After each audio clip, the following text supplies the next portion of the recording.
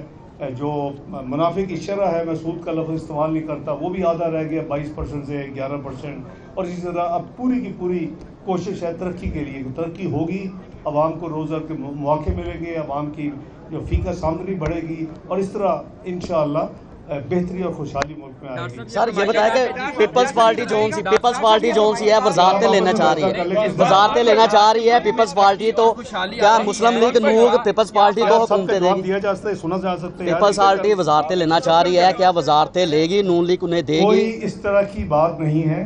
Peoples party نے کوئی ایسی خواہش کا اظہار نہیں کیا۔ وہ ہمارے الائز ہیں اور الائز رہیں گے۔ ہمارا بہت ہی بہترین ورکنگ ریلیشن شپ ہے، ان کی پوری سپورٹ ہے، اور جو مشکل کے ساتھی ہوتے ہیں وہ ان کو اچھا وقت آنے پہ چھوڑا نہیں جاتا۔ یہ ہمارے جو قائد ہیں اور مسلم لیگ نون کے صدر ہیں میاں نواز شریف صاحب کی ہمیشہ یہی ہمیں ہدایت رہی ہے۔ جب ہم نے حکومت شروع کی تھی تو ان کے بغیر ہمارا تعداد پوری نہیں تھی، لیکن آہستہ آہستہ الحمدللہ حکومت کی تعداد بالکل یعنی سمپل اکثریت کے حوالے سے اب کوئی مشکل نہیں ہے۔ لیکن اس کا یہ مطلب نہیں ہے کہ ہم پیپلز پارٹی کا خدا نخواستہ کوئی ہمارے اوپر، ہم اس سے بھی زیادہ ان سے تعاون کریں گے۔ اور آپ نے دیکھا کہ جو اپنا دونوں پارٹیز کے درمیان جو معاہدہ ہوا، اور جو یعنی میاں محمد شہباز شریف صاحب نے مسلم لیگ نون کی طرف سے سائن کیا، پیپلز پارٹی کی طرف سے جناب بلاول بھٹو صاحب نے سائن کیا، وہ تمام ہم نے اس کو یعنی ہمارے لیے وہ ایک بڑا سیکرٹ ڈاکومنٹ ہے، اور اس پہ ہم پوری دل سے پوری طرح اس کی امپلیمنٹیشن کرتے ہیں، کوئی مسئلہ نہیں ہوتا۔ اچھا ڈاکٹر صاحب یہ فرمائیے گا کہ کہا جا رہا ہے کہ جس طرح موسم میں حبس اور گرمی ہے، اسی طرح سیاسی جو پارا ہے، سیاسی کشیدگی، اس کو کم آپ چاہتے ہیں میں چلا جاؤں؟ میاں کہا جا رہا ہے کہ میاں صاحب سیاسی کشیدگی کو کم کرنے کے لیے، نظام کو بہتر طریقے سے چلانے کے لیے اڈیالہ جیل میں عمران خان سے ملاقات کے لیے تیار ہیں۔ یہ ساری اسپیکولیشن ہے، کسی کی وش لسٹ ہو سکتی ہے، ہمیں کسی کے پاس جانے کی ضرورت نہیں ہے۔ لا جو قانون ہے وہ اپنا کورس خود لے گا، اور اس میں خود اسپانسرڈ قسم کی ایسی خبریں پھیلائی جاتی ہیں۔ ہم تمام سیاسی پارٹیوں کے ساتھ مل کر کام کرنے کے لیے تیار ہیں، چاہے وہ حکومت میں ہمارا حصہ ہو، چاہے وہ اپوزیشن میں ہو۔ اور آپ نے اس کا دیکھا کہ جب پاکستان کے اوپر حملہ ہوا، ہم نے تمام پارٹی، صرف یعنی جو بینچ ہیں حکومتی جماعتوں کے ساتھ نہیں، میں نے حکومت کی طرف سے اپنے ساتھیوں نے اپوزیشن کے ساتھ بھی اسی طرح انگیج کیا، اور آپ نے دیکھا کہ اس کے نتیجے میں ایک متحد آواز دنیا نے سنی، کہ دنیا پوری نے متحد آواز سنی پاکستانیوں کی۔ یہ اس میں کوئی فرق نہیں تھا کہ یہ حکومتی جماعت کی پارٹی کوئی ہے یا اپوزیشن کی پارٹی ہے۔ یہ ایک مثالی آپ کے سامنے تجربہ ہوا ہے. اس کے بعد آپ نے دیکھا کہ ایران کی ہوا جو واقعہ, اس پہ بھی ہماری جہاں تک کوشش ہے کہ تمام, لیکن اس کا یہ مطلب نہیں ہے کہ ہم قانون اور آئین کو تو ہم ایک طرف نہیں رکھ سکتے, اس کا قانون ول ٹیک اٹس اون کورس. ڈاکٹر صاحب یہ بتائیے کہ خیبر پختونخوا میں جس طرح کی کرپشن کے واقعہ سامنے آ رہے ہیں, آپ کے سمجھتے ہیں کہ اس گورنمنٹ کو گھر جانا چاہیے, اور دوسرا یہ کہ دہشت گردی کی لہر آئی ہے؟ دیکھیے پوری قوم کو پتہ ہے, اور آپ تو اس سے بھی زیادہ ذہین ہیں, جہاں تک قانون آئین کا تعلق ہے وہ فالو ہوگا.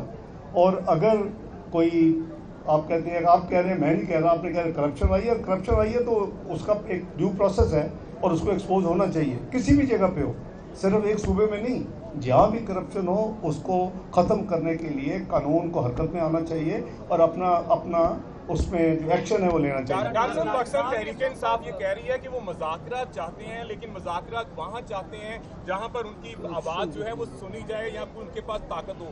آپ کیا سمجھتے ہیں ایسے ماحول میں ان کے مذاکرات ہو سکیں گے یا جمہوری طاقتوں کے ساتھ ہی مذاکرات ہوں گے؟ دیکھیے پاکستان کے لیے جو جتنا یعنی مشکل میں یہ پھنس چکا تھا 2022 تک, اب میں سیاسی بات نہیں کرنا چاہتا, وہ اپنے سب کے سامنے ہے.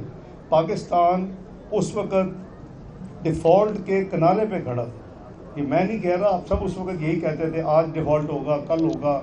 اگر اس وقت یہ تبدیلی نہ آتی اپریل 2022 میں تو شاید آپ کا ملک ڈیفالٹ ہو جاتا, اور وہ کوئی مشکل کام نہیں تھا. اب اس کو سہارا دیا پوری پی ڈی ایم گورنمنٹ نے, ہم نے بہت بڑا اپنا سیاسی کیپٹل کو ہم نے نقصان اٹھایا اس حکومت کو داخل ہونے میں, اس کو چلانے میں. لیکن اللہ تعالیٰ کا فضل ہے کہ اس تمام محنت کا نتیجہ یہ ہے کہ وہ ڈیفالٹ جو ہے ہوا میں اڑ گیا, اور آج اللہ کے فضل سے پاکستان کے جو وسائل ہیں زر مبادلہ کے, وہ 14.5 ارب ڈالر پہ 30 جون کو پہنچ چکے ہیں. خواجہ آصف صاحب نے کہا, بلاول بھٹو بھی یہ کہہ رہے ہیں کہ بھی خطرہ باقی ہے, کوئی خطرہ ٹالا نہیں ہے. خطرہ تو ہر وقت ہی ہو سکتا ہے نا جی, یہ تو کوئی ایسی بات نہیں ہے. خطرہ دیکھیں, آپ نے الرٹ رہنا ہے, آپ نے خدا نہ خواستہ اگر آپ کے اوپر کوئی وار کرے, 2 قسم کے وار ہیں, ایک دہشت گردی ہو رہی ہے, اس کے لیے ہم پوری اپنی تیاری میں ہیں اور کوشش کرتے ہیں. آپ نے دیکھا کہ ابھی جو ہمارے جو جوان شہید ہوئے, اور اس کے نتیجے میں اگلے ہی 48 گھنٹے میں قریباً 30 خوارج کو جہنم حاصل کیا گیا. تو جہاں تک یہ خطرہ جو باقی ہے, کیونکہ وہ اس کا ایک بنیاد ہے, وہ دونوں جو پولیٹیکل لیڈرز کہہ رہے ہیں, اس کی یہ ہے کہ جو سیز فائر تھی وہ تو قائم ہے. جہاں پیچھے جن دونوں ملکوں نے جن لائنوں پہ 4 دن میں, 8 دن میں, 10 دن میں جانا تھا, پیس ٹائم پوائنٹ پہ جا چکے ہیں. لیکن کچھ ان کی مجبوری لگتی ہے, ہندوستان کے جو سیاسی ان کے قائدین ہیں, تو وہ ایسے بیان دے دیتے ہیں. تو اس لیے ہمیں گھبرانا نہیں چاہیے. جس اللہ نے آگے پروٹیکشن کی, اللہ کے فضل سے بہترین کامیابی دی, اور تمام دنیا نے دیکھا, اور پاکستان کی اس وقت اس کے بعد جو دوبارہ عزت بحال ہوئی. آپ دیکھیں کہ ابھی صرف چند دن پہلے پاکستان کے جو تعلقات ہیں یو اے کے ساتھ, اور جو 12 سال سے قریباً 2013 میں ہوئی تھی, میاں نواز شریف صاحب پرائم منسٹر تھے, جو دونوں ملکوں کا باہمی اقتصادی جو کمیشن ہے اس کی میٹنگ نہیں ہو سکی تھی, وہ میٹنگ ہوئی ہے. اور اس سے سب سے بڑی جو اس کی آؤٹ کم ہے کہ اقتصادی تمام معاہدے, دفاعی ہر چیز, لیکن ساتھ ساتھ 2 قسم کے پاسپورٹ پہ شروع یہ ہوا ہے کہ اس پہ ویزا ختم ہو گیا. یہ کوئی چھوٹی نیوز نہیں ہے, یہ کوئی لوگ کہتے ہیں کہ یہ خواب ہے. تو یہ اللہ تعالیٰ کا فضل ہے کہ 24 جون کو میں نے اور پاکستان کی طرف سے, لیکن میرے ان سے مذاکرات قریباً 7-8 مہینے سے چل رہے تھے اس حوالے سے, اور وہ صرف ڈپلومیٹک پہ راضی تھے. ہمارا جو عام لوگوں کا ویزوں کا سلونیس ہے مسئلہ, اس کو بھی انہوں نے بہت بہتری کی ہے. اور میری یہ ان سے درخواست تھی کہ آپ ہمارے جو سرکاری جو بلو پاس ان کو بھی دیں, کیونکہ وہ کافی بڑی تعداد ہے, تمام MNAs, تمام سینیٹرز, تمام MPs, تمام سینئر گورنمنٹ آفیشلز, تو وہ بھی انہوں نے مانا.